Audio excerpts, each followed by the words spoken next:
Bastard. Well, we're going to talk about that Lake Lansing death and taxes thing, right? Good, it's getting old. Hey, good juicy stuff to talk about. We're close. 10 seconds.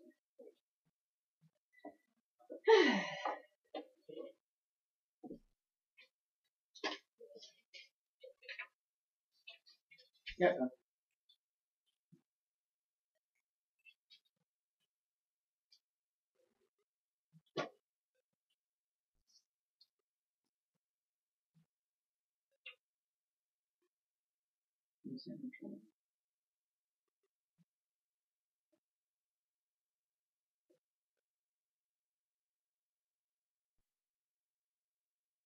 Hello, welcome to Lansing Online News Radio. This is Bonnie Buckaroo. You're listening to LCC Radio, WLNZ 89.7 here in Lansing, Michigan, and I am about to be joined by my confrere Bill Castaneer. We never escape without a few technical glitches. We were talking just earlier about some glitches. The CD player is not working properly. Oh, so we'll just hum.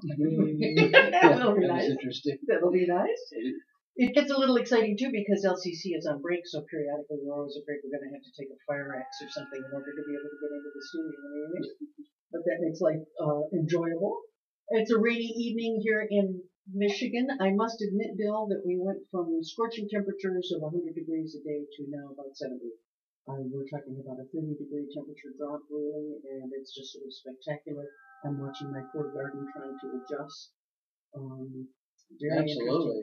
We also had up to 6 inches of rain, maybe 4 to 6. My neighbor, who has a rain gauge, said that we had more rain over the weekend than we had since the period of June 10th until that date, because he keeps track of those things. So we went from parched to soaking in a very short period of time. I talked with my other neighbor whose sweet corn is in, and that always is the fun time of the year when the sweet corn comes in. And he said to me that if he didn't, this was before the rain hit, he said if he didn't get rain before this week, he would be out of corn by Labor Day. It would be just another season. I noticed the corn in my area is still quite stunted. It's maybe 2-3 feet tall. It would be much taller by this season of the year. So the crops are still suffering from what they've been through, but I think we're in better shape than they are in Illinois and some of the other northern states. We've got a little bit lucky, but the farmers are going to be hurting next year. Yeah, it's going to be interesting to see how quickly this ripples through the economy in terms of the rise in food prices. I'm sure we're going to see an enormous number of animals culled and meat prices going up, and it's, I don't know. I think there'll be a lot of talk too in this election, maybe about whether we should be pulling out part of the farm crop for ethanol. Ooh, could be. And that, yeah. Well, you mentioned food prices. I know we have a local grocery store near our house that specializes in meat, and sirloin steak has gone from $3.99, $4.99 to $9.99. What? Yes, in 1 year. Really? Yes. I don't eat meat, so I know you don't notice it. I just happen to see the prices, and it's gone that fast. Wow, that's within astounding. 1 year. I feel like George Bush Sr., I don't know what the prices are at the grocery store anymore. Good. Yeah, I guess. Although I must admit that if I keep announcing, I'm going to put up a status change on Facebook and say that my marriage has ended, but it's my marriage to Myers. 42 years I've been going to that Meijer out there in Okemos, and now they've turned it into this strange experiment in, I don't know, it's sort of like a bad department store. And I'm shopping for a new supermarket. I mean, you can shop a lot at farmers markets, but when you need TP, you need TP, and you're not going to get that at a farmers market. So Lake Lansing one hasn't changed. That's where I may be headed. I may have to go. And I know the West Saginaw one by my house hasn't changed. That's almost a throwback. It's kind of funny. I know the one on South Pennsylvania is like same way, right? Yeah. Those are old stores. Well, the big news over the weekend, we had the wrap up of last week's election, Bill. Any surprises for you? No, me neither. None. No. Not one surprise locally. No, not one. No. We had talked about Pat Lindemann, and he made it. One-handedly, yes. Yes. And so then when Sam Singh made it in East Lansing, that was another hot one. He won pretty easily, though. But it was a surprise, wasn't it, to see that Schmidt made it? Roy Schmidt? Or should we not be surprised? No, probably not. I don't think it was. I didn't see that out of the ordinary. Couldn't organize a writing quickly enough to figure. I didn't really see anything that really was outside the norm of what I thought was going to happen. But you've already been receiving. Yeah, I brought 2 in today. I brought 2 flyers that were in my mailbox today for, actually against ballot issues. And the 2 ballot issues in question. One is for a ballot issue because I guess it's because it's. Well, it's complicated. Yeah, I'm trying to think how to Sometimes say you have to that. It's against building the bridge. It's against, so it's Matty Maroon. Matty Maroon's ad, and then the other one is a movement called the 2/3 movement, and it's against higher taxes. So is it a Headley kind of thing? Yes, it is. In a way, it's a control. Yeah. It's a throttle on taxes. It would take 2/3 of the legislature to pass a tax amendment. Oh, yeah. Great. Well, oh, that would make life. So those 2, they're already coming. So that means we've got a lot of money. We're going to see a lot of this action, including then there's the national, of course. There won't be any TV. They'll just be showing. Right, you won't have any ads. shows. Yes, that'll just be wall-to-wall advertising. The part that amuses me though is how much mileage you can get nowadays out of a YouTube ad. You know, the PAC that put out the ad that has the GOP squealing, the one about the Obama people put out. It's only played on the internet. I mean, it's about the worker whose wife died because of inadequate insurance. Bain got rid of all the jobs, and his wife had contracted cancer. There's some problems with it. I mean, there was a gap in time between when Bain came in and closed the plant and when she actually got sick. It was many years later. But that shows you the kind of devastation that happens when there's plant closings in communities. We in Michigan certainly have seen that. But boy, for that ad to never play on any TV station anywhere and get this kind of play. See, at some point you think you've seen it. Well, you have, because you've seen it replayed by other people talking about it. It comes up on Yahoo first or whatever. Yeah. Well, that's what made me decide today that maybe I have to start a pack. Then I can issue a little. The bad pack? The bad pack, yes. Bad YouTube. It takes you about, a minute and a half online, I guess, to start a pack. And the nice fat target ahead of me, of course, is the new vice presidential candidate, Paul Ryan. I could hardly wait. I saw that one of my favorite sites, Jezebel.com, had 9 creepy things about him that you don't know, that you should know. So they're already in the act, you know. It's going to be an interesting election all of a sudden, Bill. Oh, it is. It's gonna be hot. There's no question. It's gonna be a lot hotter than it was last time. And a lot hotter than if we were fighting Rob Portman, who I don't think anybody would have ever known. Right. He would have been so bland. But Ryan's going to be an interesting case. No, and he's a good debater. He is going to be a good debater, I think. Yes. He's vulnerable on a lot of issues, though. I mean, he's a global warming denier. He's for the personhood amendment. I mean, he has some pretty extreme views. He's voted down all the contraception bills. Right. Life of the mother bills, those kinds of things. I think he's going to be a nice fat target. He's in Ayn Rand's vest pocket. Ooh, that's what's going to make it really interesting, isn't it? Mm. Well, I like that because, in some ways, because that's a literary thing going there, so that's okay. Did I ever tell you? You considered that literature? Well, yeah. Remember, I shot a photo of the Tea Party, the first one we went and shot photos of, and I shot an Ayn Rand photo. Somebody had one of the. That thing is all over the web. On Flickr. Yeah. For some reason I was looking for it and I Googled it. It came up in images like forever. Yeah. I really tickled the right person with that. Well, Chris Matthews said on his Hardball show the other day that, college kids go through that era where they think they're invincible and they read Ayn Rand and they're sure that if there's a battle to the top of the heap that they'll be there. So that's why the philosophy really appeals to them. But that they tend to outgrow that by the time they hit 40 and they've had a few hard knocks and realize that maybe there are times that you might need a helping hand and, what happens if you're disabled or, you might need a little government assistance in one case or another. But that Paul Ryan has apparently never reached that conclusion. So he's still a pretty hardcore idea. Yeah.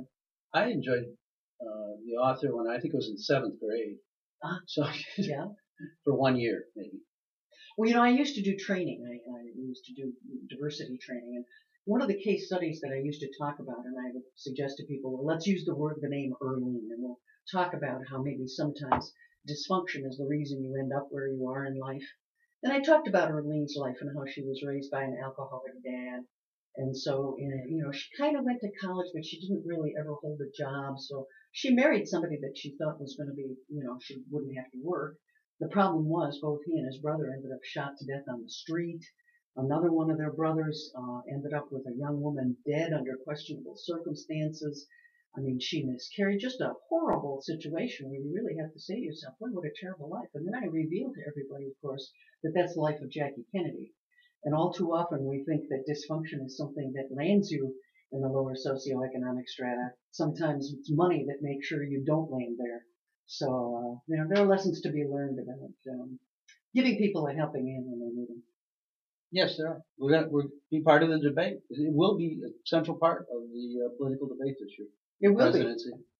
Now, you have something you wanted to announce coming up on Wednesday, is it? Wednesday, 7 p.m. at Schuler's in Okemos is a debut author. His name is Michael Poor. He is from northern Indiana.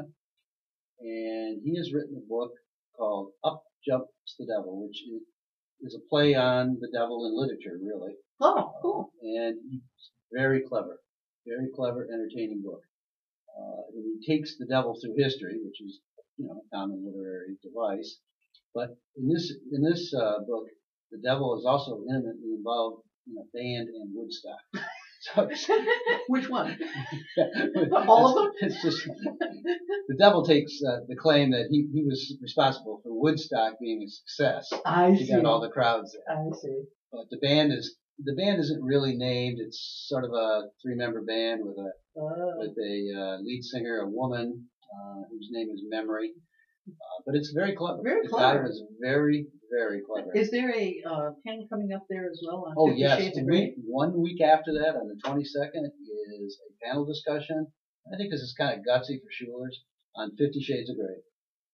They're going to have 4 experts in that arena, and that's a strange arena sometimes to be an expert in, BDSM. And most people know what 50 Shades of Grey is about now, or they've been under a rock somewhere. But in today's, one of the online journals I get for advertising, to show you how mainstream it's become, Audi's promoting it because there's 3 or 4 Audis in the book. Wow. I mean, product placement. They didn't have anything to do with it, but now they're just saying, wow, what a wonderful free opportunity. Might as well capitalize on it. Oh, goodness. That stuff's unimaginable 5 years ago even. But there used to be a couple that would come to some of the rock concerts on campus, and the guy would be on all fours with the leather with the chain around his neck, and they'd show up, and it would always be kind of amusing because you knew with the guy having the leather helmet on, you didn't know who he was. I always wondered if it was some prop from campus or something. But you think we'll get anybody in costume? No, I don't think so. No. But I wouldn't not. I mean, there's a practitioner, there's a philosopher, there's a sex therapist, and an author who's written 15 erotic romances. Boy, that is going to be a jam-packed. And if people come out, I think it's worth going to listen to. It really sure, is. I interviewed 3 out of the 4.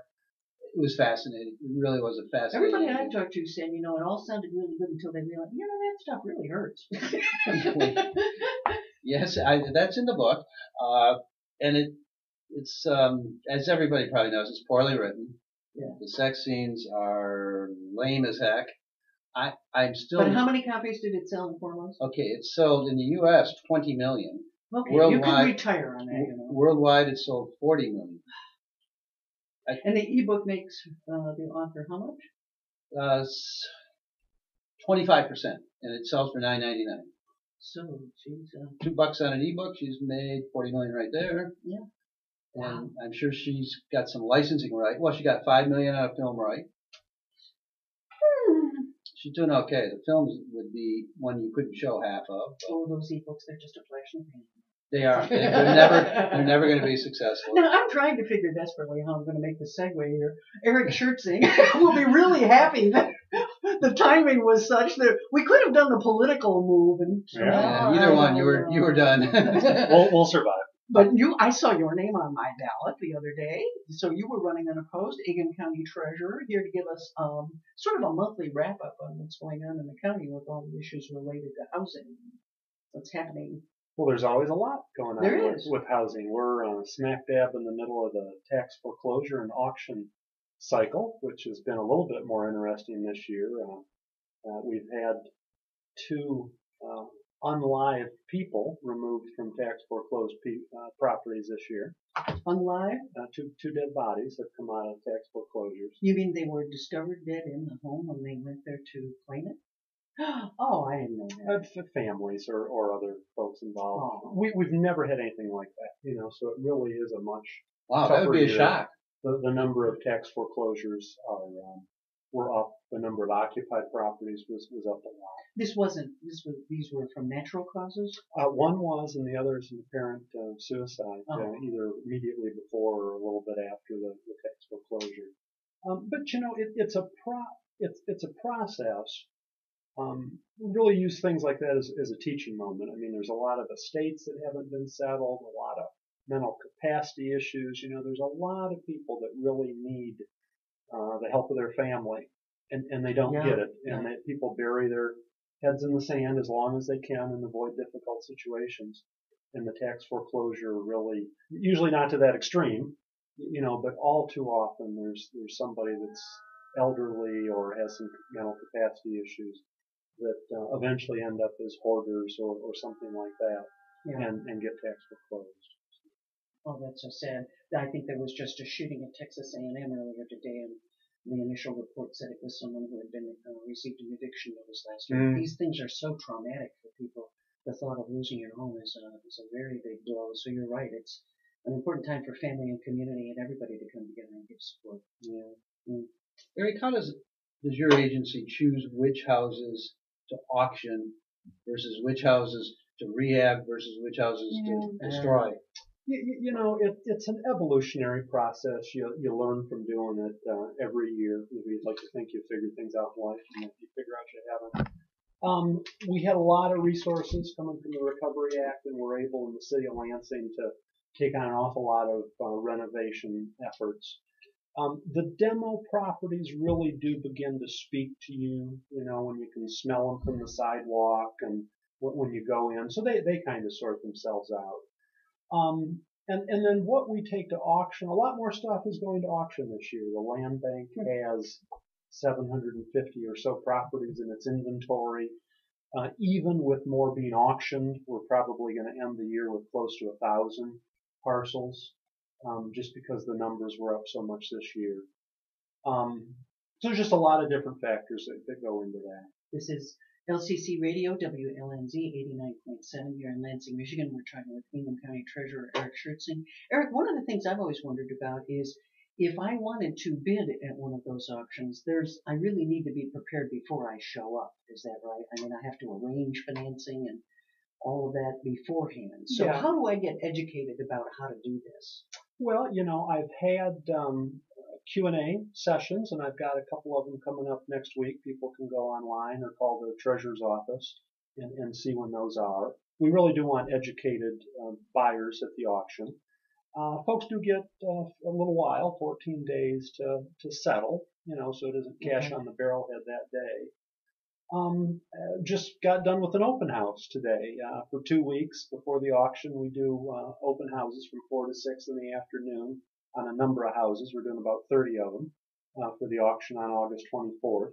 We did about 40 open houses for the July auction. Because you need to get into a house, to really be able to know what you're going to be willing to pay for it. The auctioneer, John Bippus from Bippus USA, is not a fast talker. I mean, he can do that, but he knows that's not the audience. So we try to make it an educational and answer all the questions before we get going. Do you get a significant bargain by going the auction route? I mean, one of the things I learned about eBay after a while was people were even paying over what the price might have been. Well, John and I are a little bit at cross purposes, and we have fun with it at the auction. I don't want anybody to overpay because the goal is not to get top dollar. The goal is to have a nice property after they've renovated it at the end.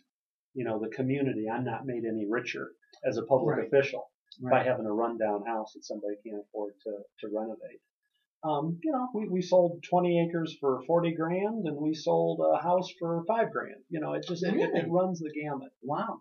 Of the $2.4 million in taxes and fees that were foreclosed on, at that first auction, we recouped only $400,000. Wow. So it's a tremendously expensive process for the taxpayers because those are dollars that we're not going to get. Are going to have to charge back. I'd like to match the first auction at the second. Maybe we will, but we'll still come up considerably short. And that's one of the challenges that taxing authorities face. The city of Lansing, for example, will get a multi-$100,000 bill from us for properties that we couldn't sell for what they foreclosed for. You talked to me the last time about one of the unfortunate sort of the law of unintended consequences is that if you fall behind in paying your taxes, penalties and fees quickly make that an even bigger burden. And the challenge when you look at how expensive it is to communities to have to foreclose and sell homes this way and not recoup all that you've lost, it does seem that it would be better if you could sort of make deals with people along the way. Well, and that's what we do aggressively for 25 months. It's a long process. Mm-hmm. Nobody can possibly be surprised by foreclosure if they're paying attention. We're on radio and television and come on shows like yours and do the City Pulse and a lot of publication and a lot of outreach to make sure that everybody we can possibly find knows what's coming down the pike. One of the innovations that I've seen just recently in dealing with this, so we still have this horrific backlog of homes in the United States that we have to work our way through. Unfortunately, I'm not sure that we have a sustainable economy just within home construction, but that's another argument. But if we're going to try to work through that backlog, some communities are looking at using the power of eminent domain to say that it's in the greater good for the community for the community to come in and then grab that house and then renegotiate with the person who lives in it if the bank's reluctant to do so. So they would, in essence, take that property over. Is that they're just innovating with that? I think on the West Coast is where it's getting a start. Is that likely to withstand legal challenges? Is that the way to the future?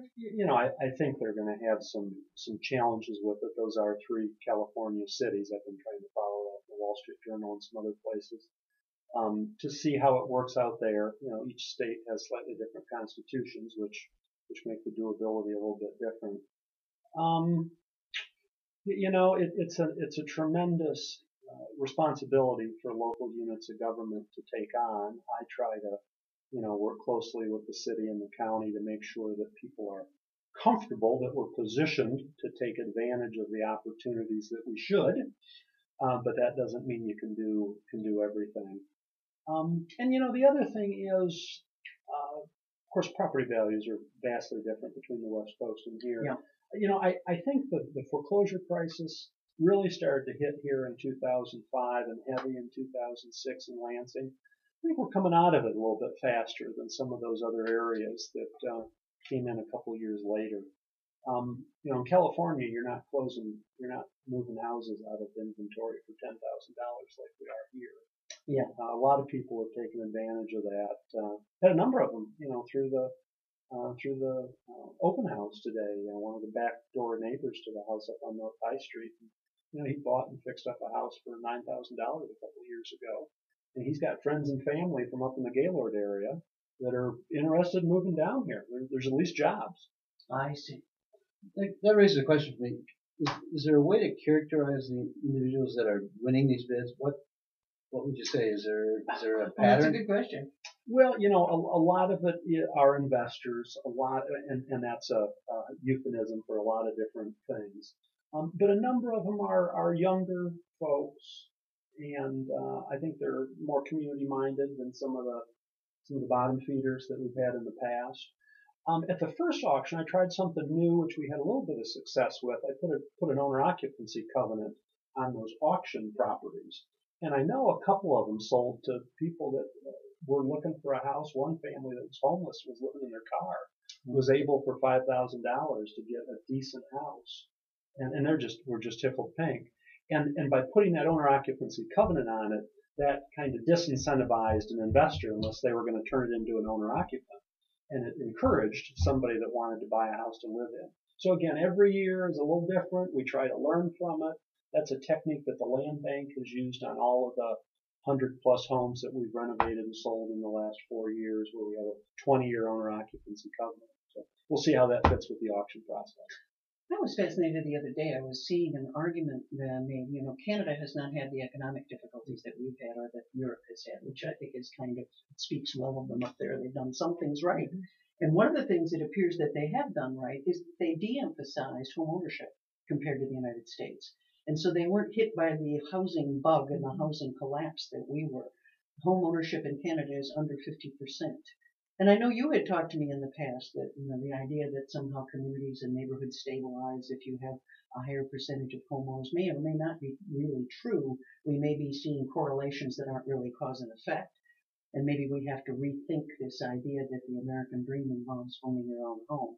Are we seeing more of that, or is renting the way to go in this area? People, it's still good to buy the home and rent it out in Lansing? Well, of course, Canada's population and the way things are set up governmentally are a lot different on the development patterns. I think we have overemphasized single-family structures. What you see in Canada, especially Toronto with its massive sizes, there's a lot more apartment buildings, and that's a lot better option. They build them better, certainly the Europeans do. Oh, they build them better? Oh, I mean, they still build them like the proverbial. Whatever phrase we can use. My brother worked a lot of his life over in Germany and Belgium and stuff, and just there's no comparison between the building techniques. That makes them more energy efficient too, doesn't it? Oh yeah, absolutely. So renters aren't bad, but poor quality rental properties are bad. So however you get to a good quality ownership situation, but that's been tough with the disinvestment and the sprawl that is so pervasive here. Canada does not have the sprawl that the U.S. has. You're out of town. You're out of town. And Europe is, even more so.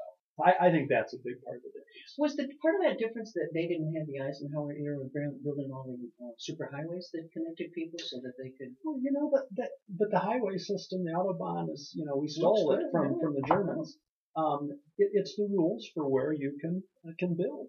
They draw lines, and you can't go outside the circle. And we are unwilling in this country to make the provision of public services cost effective. Boulder did that, much to everybody's surprise. I guess I have friends in government on in Boulder, and I'm always amazed they have the green belt around the city, and it's kind of like, too bad. This is it. This is going to, and we're going to make it. We can get you an ambulance, but we can get you an ambulance provided you live here, and we're not going to let you go outside that green belt. If you do, it's going to be very, very costly for you. So that's Now, I wonder why we just haven't had the political will to do that. Is that seen as too intrusive on the American frontier individualist idea? I think it's attached to guns, probably. I got a quick question. There was recently, and I know this is probably not your bailiwick totally, but there was a recent article about the indictments, and they're not called indictments in Michigan because we don't do that, but about mortgage scams. Yeah. Did that have an impact on the foreclosure business? Sort of? Oh, absolutely, because people were not investing in the property for any reason other than monetary returns, and as soon as things turned, they rained. We saw that on the foreclosure mapping in Lansing. There were some of the neighborhoods where literally, because they're all foreclosing the same year, so it means they must have had the same loan product 2 or 3 years before, and it would just be like every couple third house down the block. I don't know who was selling it. Somebody must have been going door to door. But certainly that impacted us because that fed the bubble. Yeah, interesting. On the good side of stuff, on the Land Bank Authority, sales have continued to be strong this year. We've already surpassed, or we're at last year's entire sales total. We're in the mid-30s. Prices have been moving upward a little bit.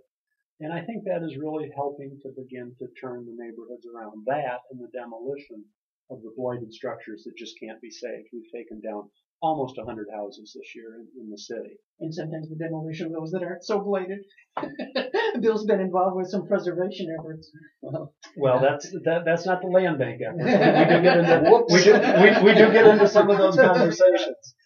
I'd be happy to go out with anybody on the ones word of mouth, and I think we would get to the same conclusion. And a lot of them, when you go into them, I've heard stories. There's no furnaces. Yeah. The copper's gone. There's things that have already happened. The people that got foreclosed on took things with them. That's not such a big deal, or the piping even, because we're going to put new in anyway. But if the foundation is cracked or sagging in, or there's been water damage, there's houses that look great from the street. We'll go into them. It's like, oh my goodness, why have they been paying taxes on this for the last 5 years? Because there's not much of a roof. Yeah. Well, out in my neighborhood, I live on a rural road, and the first 5 houses down the road, 3 of them are abandoned, and I know one has about 1.5 feet of water in the basement, and it's been there about a year or so. And that really does drag down the rest of the value of it. It really adds a blight. So I'm part of the challenge, I think, for people who feel that government intervention to try to deal with some of these properties in some places is misplaced. They forget how much it's eroding the value of their own homes. Well, the capitalist system, one thing it does not do, it's a wonderful, powerful thing, but the last thing an investor does when they've milked the house through the rental process is not spend their last $10,000 to demolish it. Whether you and I like it, whether the right or left likes it, government, the public charge, gets stuck with the blight. I mean, that's a real issue in Detroit. I mean, how many houses are there still left to be demolished, and they every year? Tens of thousands. It's just astounding to me that you can have that kind of blight just grow across the city and not have it really dealt with. Well, I think they've taken down 100,000 homes in the last 40 years. I mean, it's not that they haven't done tremendous numbers. But it's an effort only a major government undertaking. Yes. Yes. The private sector has no answer for that. And it's a process that came about because of our encouragement of sprawl. Yes. And the old tax foreclosure process that thankfully we got rid of a dozen years ago. And then overlay, when I look at the difference between us and Canada of the kind of racial tensions and the fact that Detroit had a riot, Newark had a riot. When you look at the places that had what was called a riot back in the 60s, those tended to be the places where you saw greater flight. But the flight had started in the 50s, well before the riot.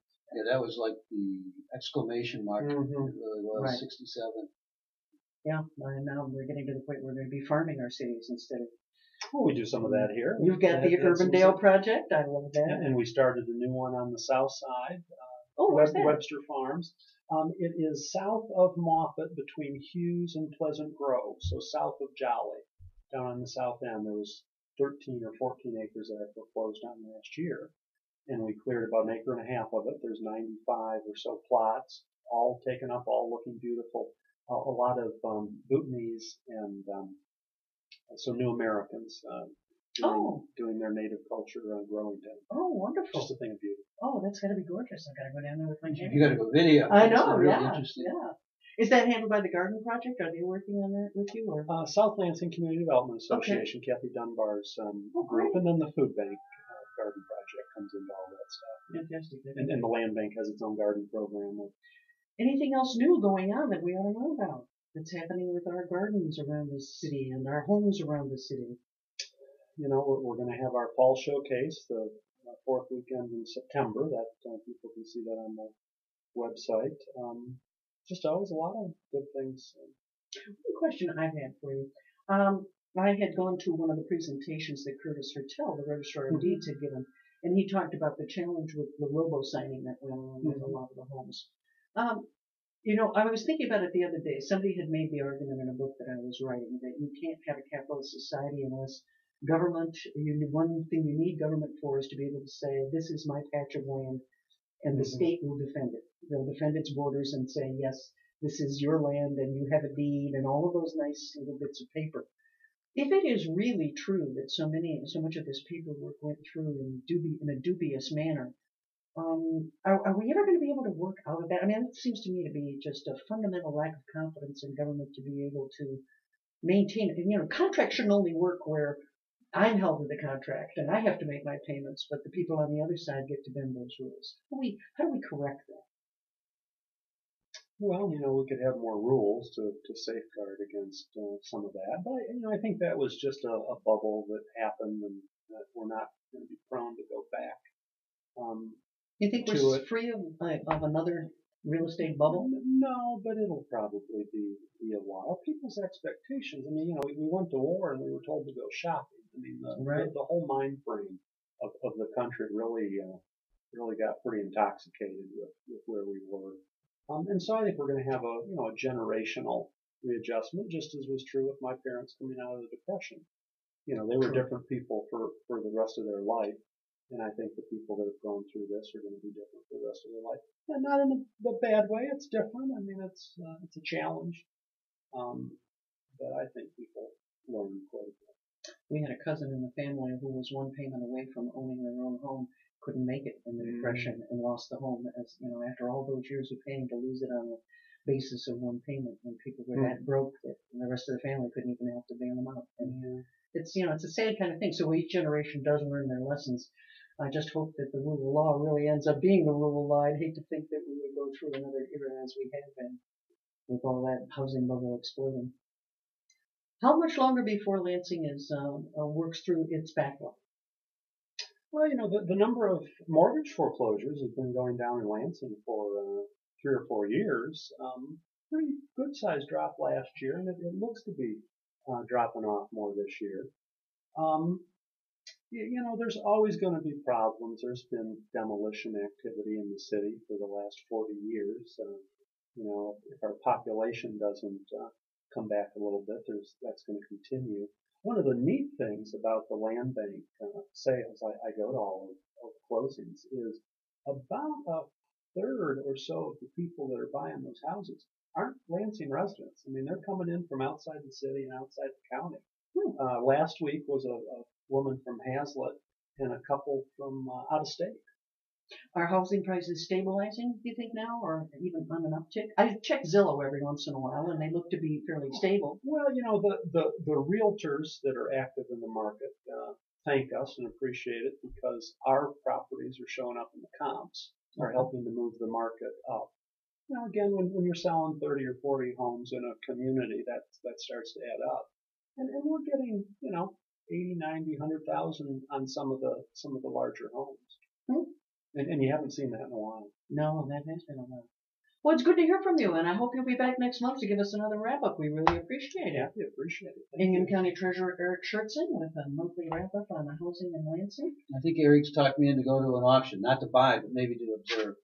I'd love to watch I think it would be interesting to see some of the dynamics. And I encourage anybody that's interested in doing an auction purchase down the road, show up for the first time. Just watch. Yeah. It'd be an interesting experience. I don't need another home. You can figure out who the investors are, and you can figure out who the bad ones and the good ones are if you pay close attention. It'd be fun. I think that would make it fun. I'm going to do it. It's going to be interesting. Well, we almost talked you into becoming yet another homeowner earlier today, though, Bill, because you and I are both facing that interesting challenge as you approach after you retire. Oh, yeah.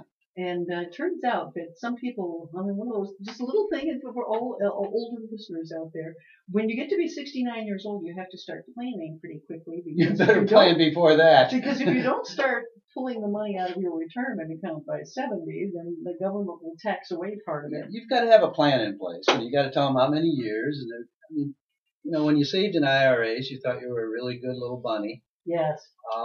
I never thought of taking any money out.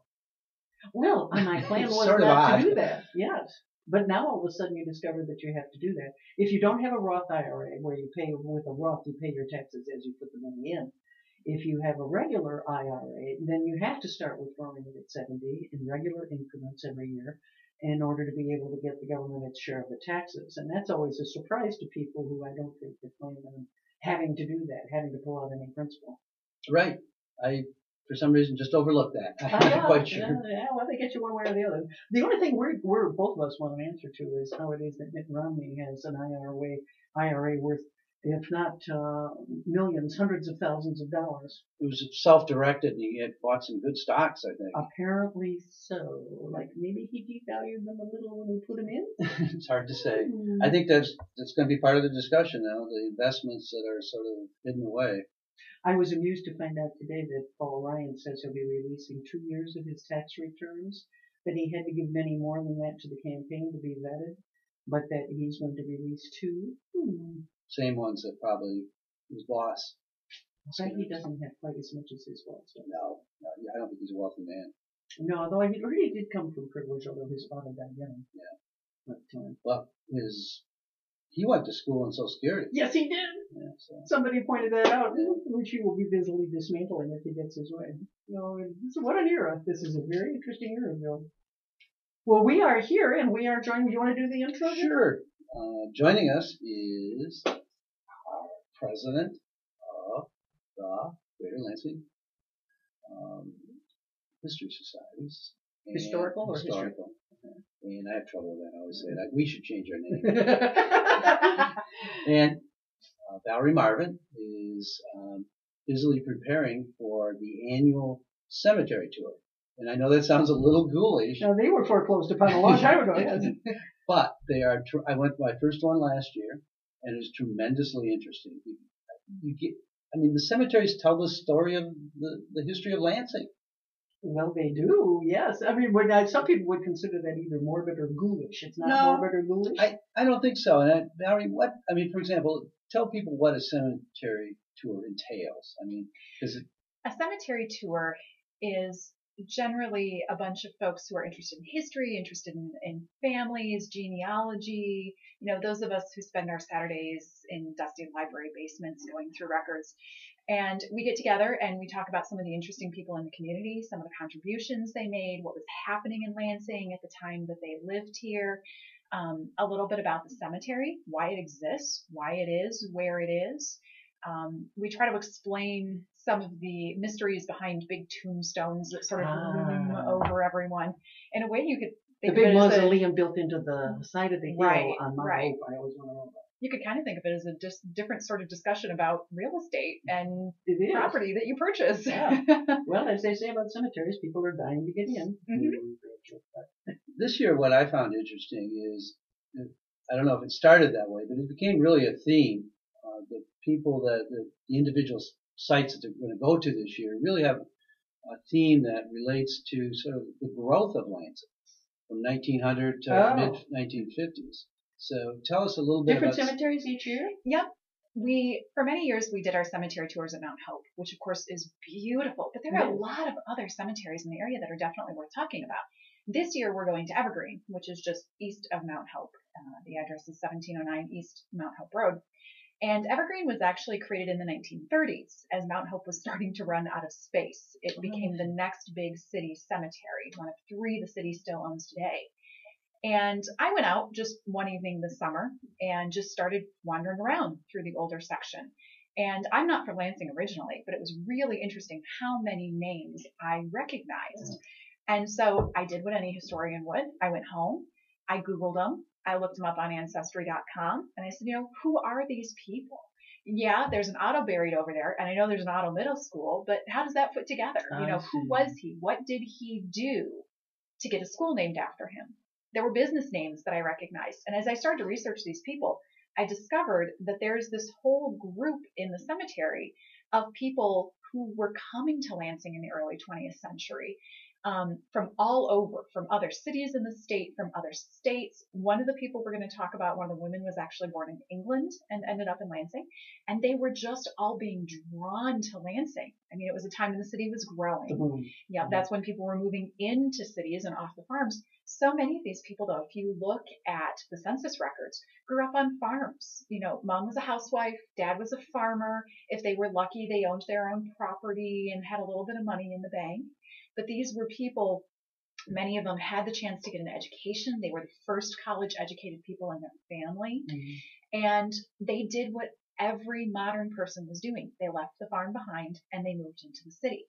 And they picked all kinds of different careers. We're going to talk about morticians. We're going to talk about florists. We're going to talk about people who owned meat markets, grocery stores, people who worked for the Chamber of Commerce, a couple professors from Michigan State University. It's really interesting to see, though, what's drawing them into Lansing. Did most of the cemeteries start out as family plots and then they grew from there? North Cemetery did. North Cemetery, that's on the south side of town. Town was a little different shape back then, apparently. Well, it was started by the North family, who were some of the original folks to move into what is today Lansing. It wasn't then, from upstate New York. And theirs was just a little private farm cemetery. And as their neighbors started to die, they started to let them bury there. And it kind of grew. Now, it's still the smallest cemetery we have today in Lansing. And it's kind of tucked back. It's over by the Meyer on South Cedar. So that started off as a private cemetery. Mount Hope and Evergreen are different because by that point in time, the city figured out that they were going to have to provide something. I see. And so they created Mount Hope first. And of course, that's the big classy one with all the Gothic stones and all the Victorian tree stumps and so on. Yeah. But Mount Hope started to fill up. And so they created Evergreen. And Evergreen, there was central planning there from the beginning. I think they had learned some of their mistakes with North and Mount Hope. And so it was very, very orderly. In fact, as they started selling lots from day one, they actually included in the price perpetual care for the lots because they Many were of them having have over the years, but perpetual turned out to be 20 years. right. But you can see where they learned some hard lessons Yes. with the other cemeteries. And it's not quite as stylish as Mount Hope, but it's an interesting mix of people. And there are still people being buried there today. It's still a very active cemetery. You can still buy plots. And it's interesting because as you walk from the old section where we're going to be doing our tour and you swing around to the newer sections, it's fascinating because you can see how Lansing is growing and changing just from the names, just the different ethnicities that you see. Yeah. You see headstones in several different languages out there. It's really interesting. I have to tell you about Mount Hope Cemetery, however, that it is not always easy to find your way around. I had inherited the cat of my late friend Marky Desad of the band Dead Engine, and he was buried out there at Mount Hope. And when his cat Rabies passed away, I had Rabies cremated because I had promised that I would sprinkle his ashes on Marky's grave. And I went out there and I followed all the directions and I sprinkled the ashes and I sobbed and I came home and I found out the cat's on the wrong grave. And you really can't vacuum up. No, you can't. He's doing time with the wrong family. Their directions aren't always as I apparently took a left when I should have taken a right. So that's a confusing cemetery. it is. It's very confusing. Cemeteries are supposed to be, though. It sounds odd, but when the Victorians started planning cemeteries in America in the 19th century, and we have public cemeteries instead of just little churchyards, they wanted them to be these meandering park-like spaces. So you would go and you would explore. It sounds macabre, but people would picnic in cemeteries. I've heard of that. It was common. Yeah. But, our approach to death was different back then. I don't think it was quite as scary to us. We would keep the bodies in the home for a few days to make sure that when you put them underground, you didn't find out later they were There's just a lot of asleep photographs and of those in family albums. Yeah, the Yes. wake. That was the whole point of the wake. It was held at home. Yeah. I got a pretty healthy approach to death, but still that would be creepy as heck. I'm sorry. I'd get up, get a drink of water, and oh gosh. This is LCC Radio, WLNZ 89.7 here in Lansing, Michigan. I live not only behind, but also I think of it as downhill from the Leak Cemetery. And I keep looking at those old Civil War graves and thinking, did they use arsenic or what did they do in various practices? I keep thinking of all that leaching into the water table that I currently drink. So there are times where, There's been some incredibly well-done mystery books based on cemeteries leaching into the soil. Is that right? And from lead.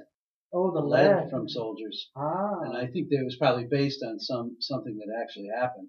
Oh, It could easily happen. I see no reason why not. No wonder I have my whole house water filtering system. But one of the other things that I always found was kind of amusing that I had never thought of is that they think that there are a lot of bodies double buried. Because if you're looking to get rid of somebody and you have them, they're in the tub and you're trying to figure out where do I put them, you go to the place where there's the fresh grave and you throw them in, hoping that they put the other one on top. So, there's all sorts of lore about cemeteries. They attract kids at night who love to go there with flashlights and hold macabre parties and all that kind of thing. And we used to park there when we were of course, teenagers, not here in Lansing, a different city. And I am sure that Jack Kevorkian's white van was in the back of our cemetery one time. He always tried to do things out of town. And I'm pretty sure that when I came home one day, that was his van in the back of our cemetery, getting ready to put another one close to that situation. Interesting. So, yes, cemeteries are interesting places. Well, and those are some of the stories that make it fun. Yes. We talk about some of those traditions and the quirky things people would do, the odd images people will put on their gravestone that nobody's quite sure what it is or why they chose to be buried next to a certain member of the family and far away from another. Once in a while you come upon a family section where one child is missing, and when you do some research, they're on the other side of the cemetery. Really? They give us a lot of little clues into these very personal family stories because death is a personal thing. There are two trends in headstones. I'm living behind a cemetery. I look a lot. There are now ones all full color, chiseled into the granite, pictures of things. Yep. Yes. Other ones have photos embedded in them. We haven't had one yet that has the little thing where you could digital press it chips. Yeah, I want to see one of those. One of the cemeteries I visited up in the Upper Peninsula was the grave of John Boker. It's in Ishpeming. And I looked at it, took photos of it. I thought it was real interesting. My spouse goes, "Where's his wife?" Ooh. No one had ever asked that question. Really? I mean, this guy was the author of, well, he's a Supreme Court justice. Yeah, in Anatomy Michigan, of a Murder. and author of Anatomy of Murder. And the woman who was giving us a tour goes, I don't know. And no one could figure out why his wife wasn't buried. Now, there was rumors at the time that they didn't get along, and maybe she chose to not be buried there. I was giving a presentation at Bayview, a historical village in northern Michigan, and I mentioned that, and somebody came up afterwards and says, I can tell you where she is. She's on Lake Superior. I'm her grandson or something like that. They took her ashes, and she's not buried. She's, but no one knew. No one had ever asked the question, what happened to his wife? Interesting. It was really interesting. And then to find out a year later that she'd been buried at sea, sort of. Burial, I think, was the norm for a long time. Cremation wasn't even around as an option here in this country very often. Well, it was really looked down upon by a lot of different religious groups. It wasn't acceptable. But it is interesting to me how burial trends seem to go full circle. I mean, today green burial is a big thing, and people want to be just a body, no preservation necessarily, in a pine box because it's the greenest way to go. Cremating, you can argue, is a very green way to bury. And it's interesting how... But others say that it's releasing toxic fumes into the air, so it may not be as green as a green burial. I mean, there's all these debates about what's appropriate, and as we have so many people on the planet, where are we going to put them all when we all leave? Well, it's interesting because hearing the earlier discussion you were having about sprawl and so on, American cemeteries are even spread out. They're very green. They're open. They feel like fields. You go to Europe, they're all packed in. It's stone, stone, stone, stone, stone. And in America, it even seems like we need elbow room when we're dead. Yes. I look at the one from Easy Rider, you see the cemetery there in New Orleans where they had to worry about floods and everything is in little marble mausoleums. We don't do much mausoleum stuff here. No, you have to have a lot of money to have a mausoleum around here. They are very expensive, and they're just not necessary because we can bury below ground. Now, do we have religious ceremonies? I know in some cities there's the Catholic cemetery and the Jewish cemetery, and by religion, do we have those in Lansing? We do. Actually, last year we did our walk out at St. Joseph Cemetery, which is a big Catholic cemetery on the west side, and they have a big mass there on Memorial Day every year that they have right out in front by the entrance. That's a big tradition there. At Evergreen, actually, there was an event in 1950. They unveiled a big memorial marker in what's called Little Arlington, which is a section where there are about 100 military graves, and that was a big thing that brought people in. So you do have ceremonies sometimes. Generally, though, those are only going to be in religious cemeteries because it's going to be just that one religion conducting the ceremony. But of course, a lot of people, when they have a loved one pass away, they will have a graveside service. So you always see those sorts of things in cemeteries, whatever your tradition is for how the body is interred. Some people stand right there and watch as it's lowered into the ground. It's very interesting. And some people want to. I know at our cemetery there was a case where the bottom fell out of one of the caskets, and they had found out that it was stuffed with pantyhose, which I always thought was kind of interesting. No idea that the bottom of a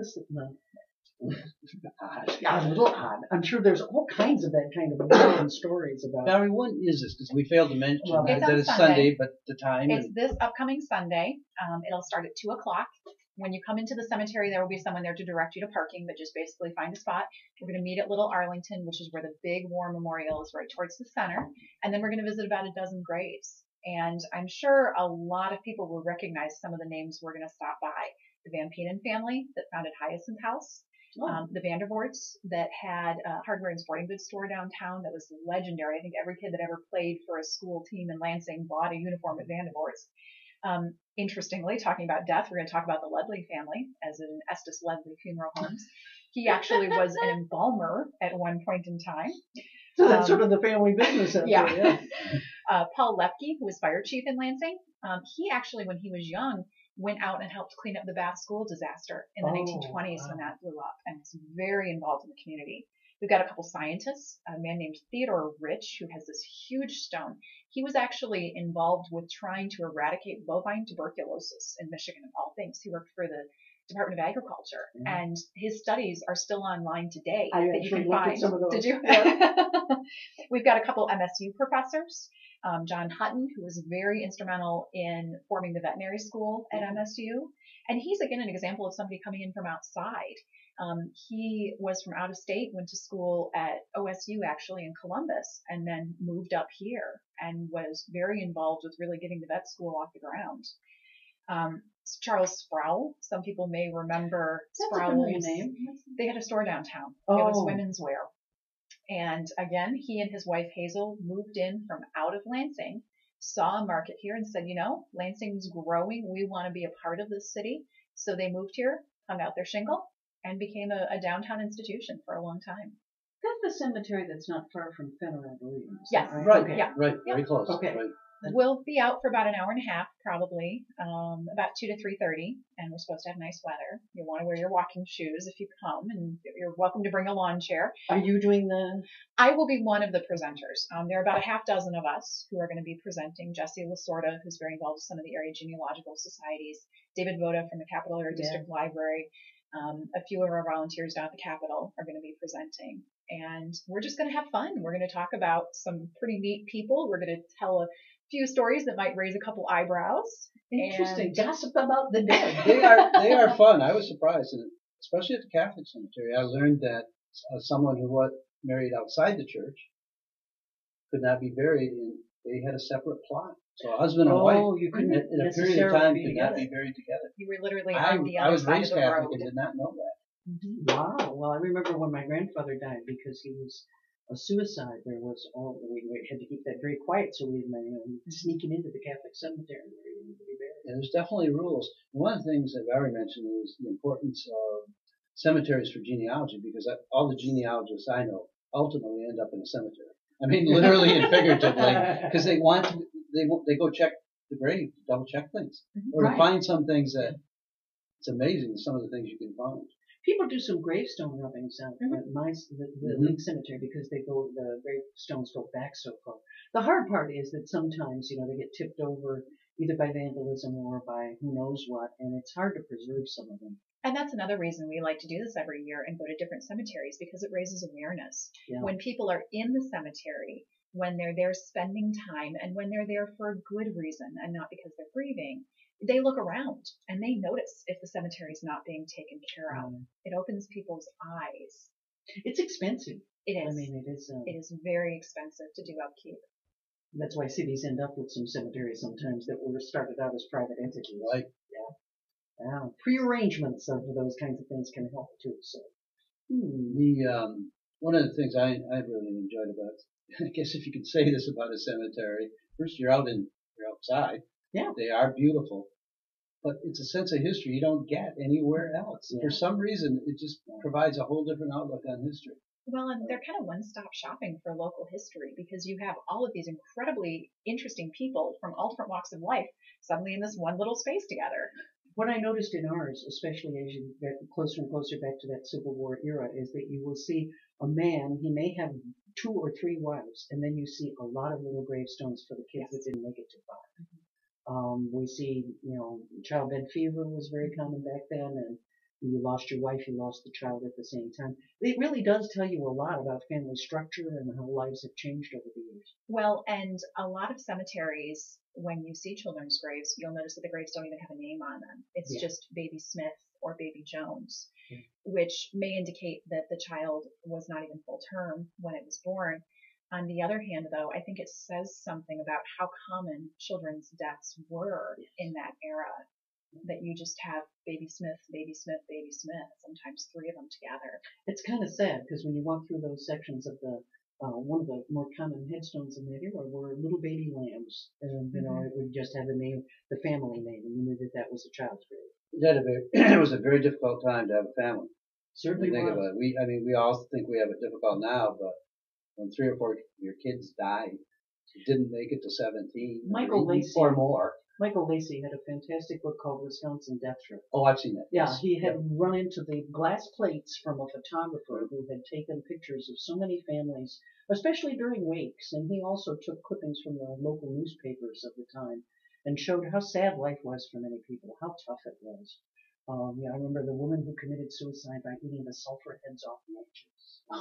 I mean, that kind of thing. You have to be pretty desperate to view that as a way out.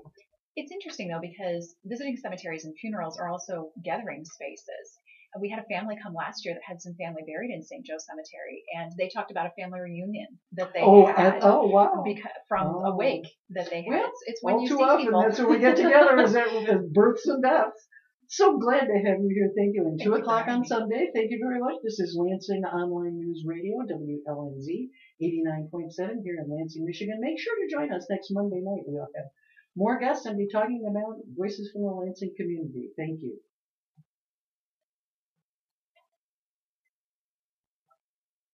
Thank you.